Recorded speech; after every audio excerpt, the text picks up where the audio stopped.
How are you, Tara? I'm good. How are you? I am incredible. And who is this beautiful friend that you have with you? This is my girl, Popcorn. She's always with me when I do my readings because she loves the energy. Oh, I love it. And I'm going to guess that your favorite color is pink. Could I be wrong about that? It's one of many. You don't know this, but I have some psychic skills too. I love it. All right, let me think. Psychically, you are from New York, am I right? Brooklyn, yes. Okay, all right. Secondly, I'm going to guess that your favorite animal is the cat. Yes, very obvious. That's not a good guess. Are you a dog person? More of a cat, but I'm an animal lover, and St. Francis of Assisi brings the animals to me, the birds, the ducks, the squirrels. I feed them all day long. And look, she's grooming me. So adorable. All right, so the first question I have is, what inspired you to become a psychic? I've always been interested in the medical physical world. And when I was 13, my best friend's mother was a psychic, Zaja Andrea. And ever since then, I've been intrigued. I've always gone to readers. I've always gone to workshops. And 4 years ago, I was gifted the gift of channeling Archangel Michael, who is the protector of humans and the right hand to God. I was sitting down on my little meditation chair and I had crystals in my hands, and the crystals went really, really, really, really fast like that. And then my voice changed like that. And from that moment on, I've been channeling Archangel Michael. That is incredible. How long have you been a psychic? 4 years doing it, 3 years paid. Oh, that's exciting. So the first year you sort of did it as we say in Yiddish, you did it as a mitzvah? Exactly. So you got some automatic tickets to heaven, and then you realized, wait a minute, I've actually got a marketable skill here. You ain't getting it for free no more. No, I did it for 1 year. I built trust, relationships, connections, and all thanks to social media. And then I started charging, and then I've raised my rates since then. And I'm moving up, and I have purpose, and I'm a game changer for people. And the gift was given to me to help others, and I'm honored. That's so beautiful. Thank you. Do you get psychic readings yourself from others? Oh, tons. What now? You know, they say you should get a facial once a month, a massage once a month. How often should you get a psychic reading? You know, people ask me that all the time. If you're asking for me, that's totally different on my own. But in general, I always say, people, I'm not out to get you for your money. You have to go with your gut, your intuition, ask your guides and say, hey, when do I need to do a check-in with my soul? And it's unfortunate that there are some psychics out there that will do potions and lotions and spells and say you need to meet with me once a week. I'm not about that. I'm about people doing it when they feel it's right and that they're not taken advantage of. So people, that's the number one question I get, and I say, ask yourself. I'm not going to say once a week. When you feel the need and the pull, because it's the universe that's pulling you to say, hey, we want to tell you something and we're trying to get it through to you, but we need another person, vessel, to get it through to you because you're not listening. So now you have to pay for it. That makes sense.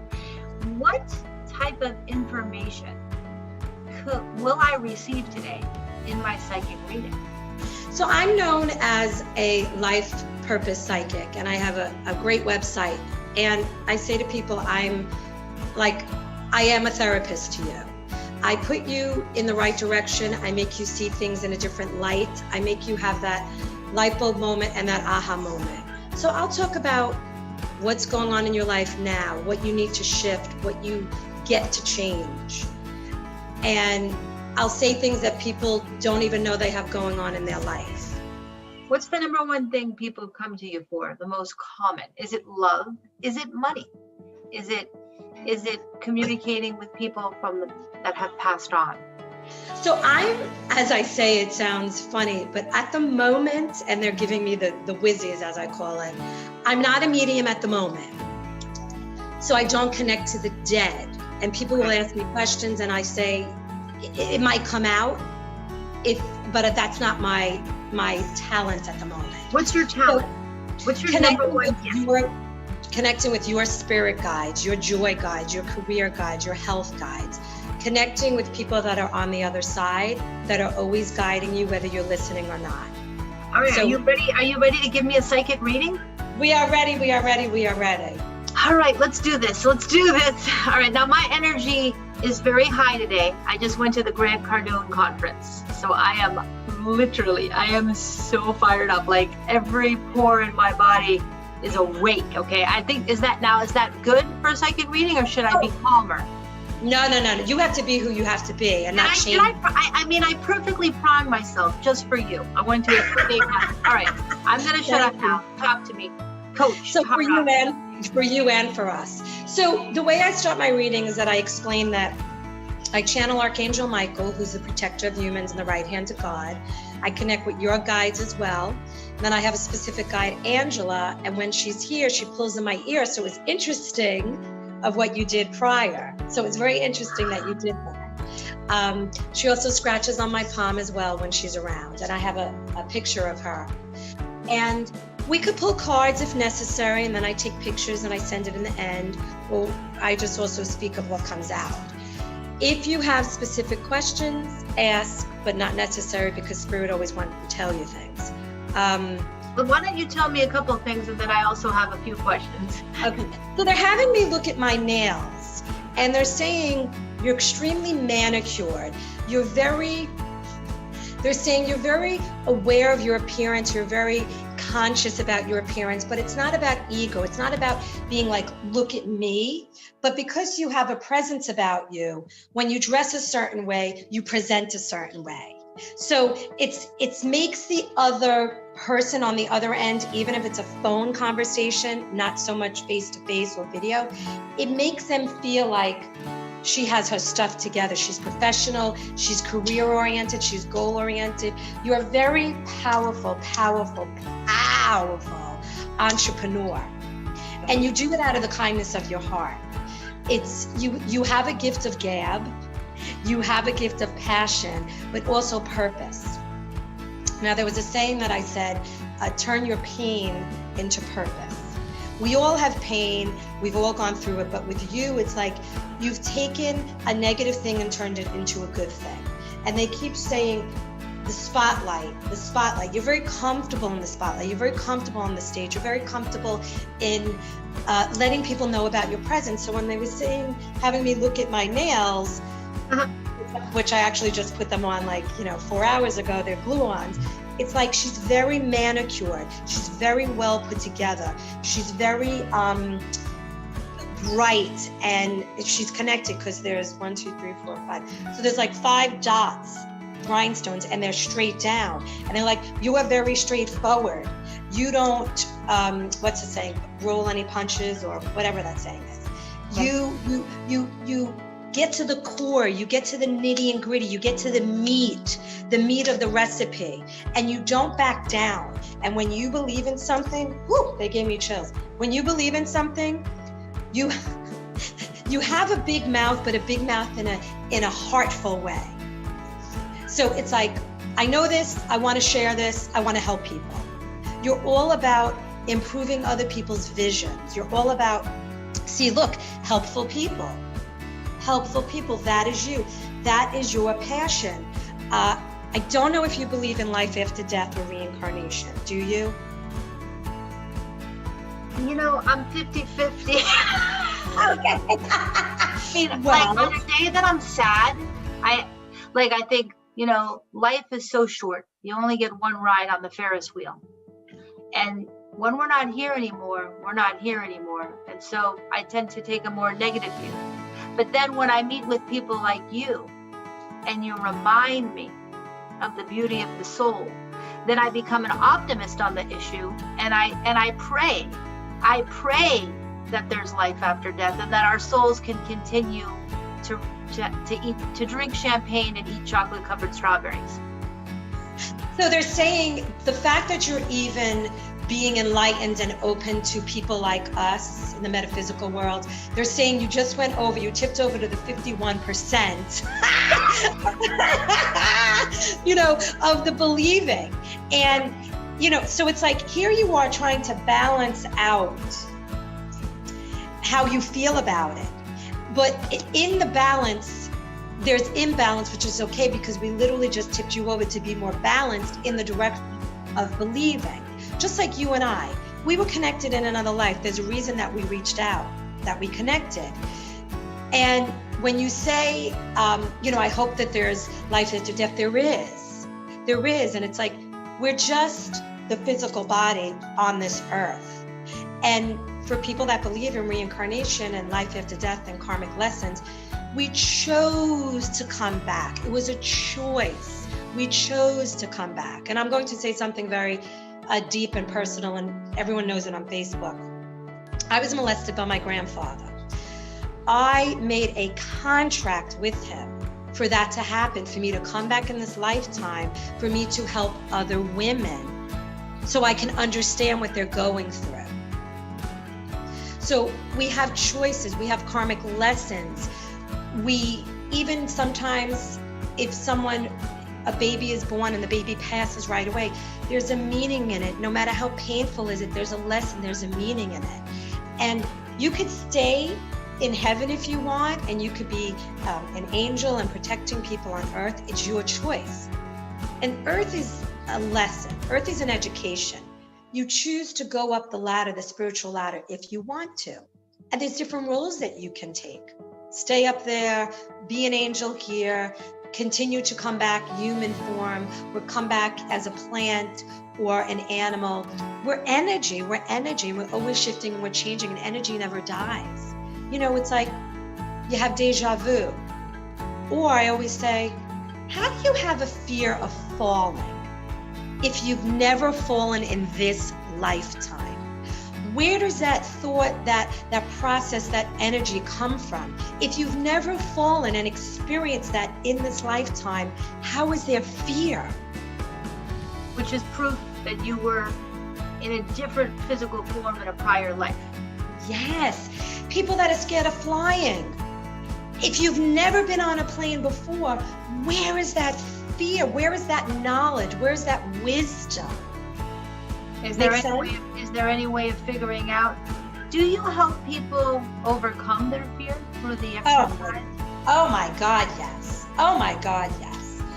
I'll tell them certain rituals to do, whether it's a candle or water or salt or journaling or meditating or connecting with nature, because I'm given these downloads and these messages from Angela, my guide, your guides, Archangel Michael, the universe.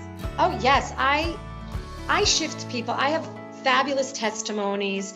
And again, it's not about ego, being conceited. I have been given a gift that I'm using to the best to make a difference in people's lives. Without a doubt. We all when do you find you get the most messages? It's always. Always? Because I find when I'm alone, I mean, obviously I'm not a psychic I don't have that experience, but I do have a very deep connection. I am, and that's because I've gotten a little bit of training from some friends, for example, I don't know if you know Sunny Arfa from Feel Great Meditate. She's a person you definitely need to meet. She's a visionary like you, and she's taught me meditation and visualization and many other visionaries that I'm blessed to know. So I consider you now a fellow visionary, and I'm so blessed to have this opportunity to spend with you. So share with us, what are your laws of life as someone that is so deeply connected to the universe? What's your advice to us? Is that it's okay to have not such a great day, because the next day is a new day. You can manifest good and not so good. I've even manifested a speeding ticket. Our thoughts are so powerful, whether they're good and not so good for you. So we have to be aware of the words we speak. There's vibration in them. There's energy in them. Why is it that someone ends up being in the same unhealthy, toxic relationship? Because that's all they believe. It's your belief system that you need to change. And every day, every minute, every moment is a new moment. It's a new shift, it's a new energy, it's a new vibration. And we have to believe and know that life on earth was a choice. Make the best of it. Be kind to yourself and be kind to others. And how you treat yourself is how others will treat you. If you don't nurture and love yourself and you don't put yourself first, people will walk all over you. It's okay to say no. That's true. And I had a big aha moment today at the Grant Cardone conference, which was, don't give your keys to yourself away. And it sort of goes in line with, protect the boundaries of yourself as well. Don't let everybody just walk into the house of your soul and walk all over you. You need to have boundaries, but it's our responsibility to set them for ourselves. So in a way, I see you having a lot of different gifts. You are a psychic, but you really are truly a visionary, to some extent a life coach, to some extent a business coach. Now, 2021, I just finished the first year of the Laws of Life company. 2021's year 2. It's going to be a massive year. I have so many ideas and visions. What's your prediction? Can I set any goal and achieve it? Or do I need to be more reasonable? Well, no, but see, in you already saying that, do I need to be more reasonable? That's why people back down from their dreams. What you need to just say is, I'm going to go for my dreams and manifest them. It's going to happen and nothing's going to get in the way. But the fact that you even said, oh, am I not being so realistic? Where does that thought process come from? Probably failure, right? Fear. Well, but in the failures growth, over setting the bar and not making it. But you have an awareness of it and you know what works and doesn't work from previous experiences. So we want you to take that out of your head, poo, out of your head, that you even said, poo, that you even said, am I not being realistic? It's your reality. Ooh, I keep getting the chills. It's your reality. Nobody else's. What You does that create mean? your reality. What does that mean? When you get a chill, does that mean? Oh, it's confirmation. It's affirmation from them. Agreeing. So if I get a chill, does that mean something's being confirmed? Yes, and that it resonates with you. What does it mean when, gosh, I could talk to you for a long time. You are just a fascinating person. Where can people, what is your website, tarakarron.com, to learn more? Yep, so it's my first and last name, TaraKarron.com. And I have great reviews. I also make jewelry as well, healing gemstone jewelry as well. That's beautiful. So you're really expressing your creativity. Now, did you teach yourself how to make the jewelry, or did someone else teach you? About 14 years ago, I used to do clematis by night in West Palm, and I learned how to do jewelry. Economy tanked, I stopped. And about maybe 4 months ago, I started with the jewelry, which is beautiful because they're healing gemstones. So I infuse what you want to manifest, whatever you tell me. I will do a little ceremony behind the scenes, put it in the jewelry, send it to you. Oh, beautiful. What now? That's a special gift. And what is your number one law of psychicness? For me or for other people? For yourself, that we can learn from. Is to be open. Is to just be open to change and don't resist it, because it will keep coming back until you learn the lesson. That just gave me chills. Yes. Ooh, me too. Chills. Well, if you want to get chills, or you want to get a psychic reading, which I really find to be a fusion of visionary coaching, life coaching, a combination of many different skills and gifts that Tara has, you can visit Tara at tarakarron.com and meet with her today. She's got incredible reviews. She's a true psychic and visionary. Tara Karron, it is such a pleasure to spend time with you today. Thank you so much. I appreciate it. Have a beautiful day. Until our paths meet again. Yes. Bye.